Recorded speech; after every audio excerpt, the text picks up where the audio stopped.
Assalamualaikum warahmatullahi wabarakatuh. Baik, Bapak Ibu sekalian, kali ini kita akan belajar tentang mengapa kurikulum itu perlu berubah.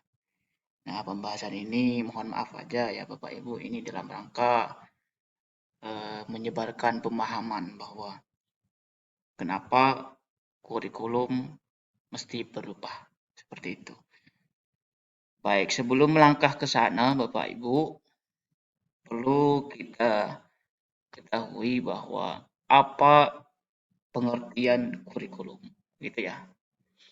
Nah, di sini dijelaskan bahwa kurikulum itu adalah mencakup serangkaian rencana dan setting atau pengaturan yang menggambarkan materi pembelajaran, metode pengajaran, penilaian siswa, dan tujuan pembelajaran yang harus dicapai di lembaga pendidikan.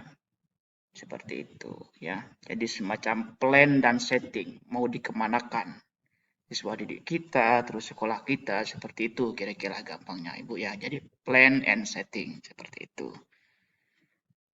Baik, setelah itu mengapa kurikulum perlu dirubah? Biasanya kalau pemerintah kita Indonesia itu ya, tiap kali 5 tahun biasanya atau kurang atau lebih itu biasanya ganti kurikulum. Atau paling enggak revisi kurikulum seperti itu ya. Nah, mengapa seperti itu? Gitu kan. Nah, kalau pandangan negatifnya biasanya Bapak Ibu, oh itu pastilah kalau ganti menteri, ganti kurikulum itu, ganti apalah semacamnya kan proyek baru gitu kan kalau pandangan negatifnya ya. Tapi kalau pandangan positifnya sebenarnya tidak, Bu. Jadi mereka melakukan perubahan kurikulum itu gara-gara ingin menyesuaikan dengan zaman. Oke ya.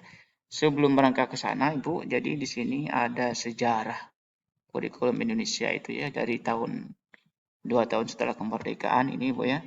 Jadi nama kurikulumnya itu namanya Rencana Pembelajaran, Rencana Pelajaran Terurai ya, terus kurikulum 68, kurikulum 75, kurikulum 84, CBSA dan seterusnya hingga kurikulum yang tahun kemarin itu 2013, 2017 yang sudah direvisi.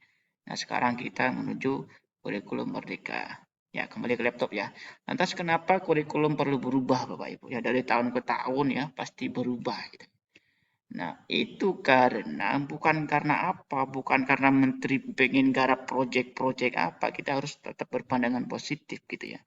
Jadi memang ada penyesuaian dengan zaman. Nah, di sini saya utarakan ada 4 ya. Kenapa alasan kurikulum harus berubah.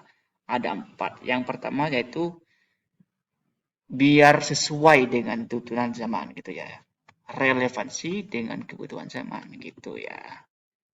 Yang kedua, persiapan untuk tantangan masa depan. Itu ya. Jadi anak didik kita itu dipersiapkan untuk masa depan. Apakah masa depan bisa dilihat? Tidak. Masa depan tidak bisa dilihat, tapi bisa diprediksi, Bapak Ibu. Berdasarkan apa? Ya, ilmuwan kita itu punya banyak penelitian gitu, Bapak Ibu ya. Yang ketiga adalah perubahan dalam permintaan tenaga kerja, seperti itu. Jadi macam-macam sekarang pekerjaannya ya, profesinya orang-orang sekarang tuh macam ada yang YouTuber, gamer, apa, ilustrator, konten kreator dan sebagainya. Jadi sekarang udah baru gitu ya. Jadi macam-macam profesi sekarang lebih berkembang gitu. Jadi kurikulum juga harus menyesuaikan seperti itu ya Bapak Ibu ya. Yang keempat nih yang paling penting itu ya memenuhi kebutuhan belajar murid. Nah, kalau kita awal-awal melakukan apa penilaian diagnostik tuh ya, pasti anak-anak sekarang itu punya cita-cita macam-macam ya. Tidak hanya pengen jadi guru, tidak hanya pengen jadi apa, polisi, tentara dan sebagainya, tapi pengen jadi YouTuber, pengen jadi gamer, oh saya pengen jadi konten kreator, ya seperti itulah kira-kira macam-macamnya ya. Terus berkembang seiring dengan berjalannya waktu itu ya Bapak Ibu ya. Jadi di sini yaitu tadi Bapak Ibu ya relevansinya dengan kebutuhan zaman ya. Jadi dunia terus berubah dengan cepat karena didorong oleh perkembangan teknologi, ekonomi, sosial, budaya, dan sebagainya, dan semacamnya ya.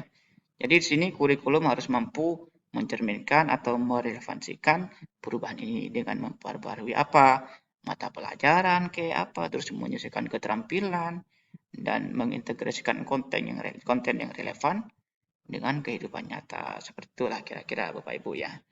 Nah, terus yang tadi itu yang ini kurikulum berubah karena untuk mempersiapkan tantangan masa depan seperti itu ya. Jadi itu ya. Jadi kurikulum di sini harus mempersiapkan siswa untuk menghadapi tantangan masa depan termasuk pekerjaan bidang-bidang yang belum tercipta, teknologi yang belum ada dan masalah global yang semakin kompleks seperti itu kira-kira Ibu ya.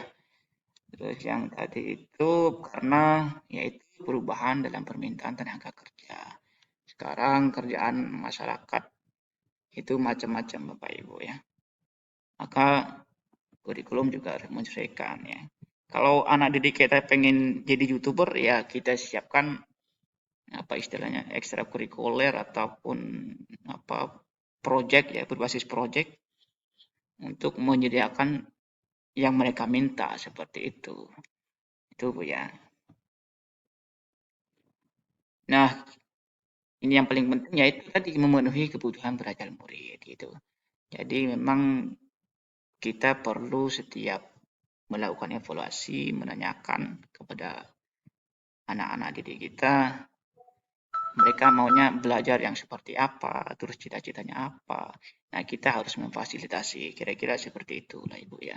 Sekarang guru itu bukan lagi panutan, tapi sebagai fasilitator atau penuntun, katanya Ki Hajar Dewantara. Seperti itu ya Bapak Ibu ya. Jadi pada poinnya di sini, in the end of the conclusion gitu ya, jadi dengan memperbaharui kurikulum secara teratur sesuai dengan perubahan zaman dan kebutuhan masyarakat, pendidikan dapat tetap relevan, efektif, dan inklusif bagi semua siswa. Jadi kita tidak tertinggal gitu ya. Tidak terjadi ketertinggalan pendidikan gitu ya. Atau juga kesenjangan kompetensi gitu juga. Kalau kita tidak melakukan perubahan kurikulum, ya akan terjadi kesenjangan kompetensi, ketertinggalan dalam pendidikan, ketidakrelevanan materi mungkin gitu ya kira-kira ya. Terus tidak akan siap menghadapi tantangan zaman, kira-kira seperti itulah Bu. Kalau kita tidak melakukan perubahan-perubahan atau tidak menyesuaikan kurikulum kita dengan tantangan zaman. Gitu ya kira-kira Ibu ya. Jadi demikian pemahaman yang bisa saya sampaikan kepada Bapak Ibu. Kurang lebihnya mohon maaf, semoga bermanfaat. Demikian saja. Wassalamualaikum warahmatullahi wabarakatuh.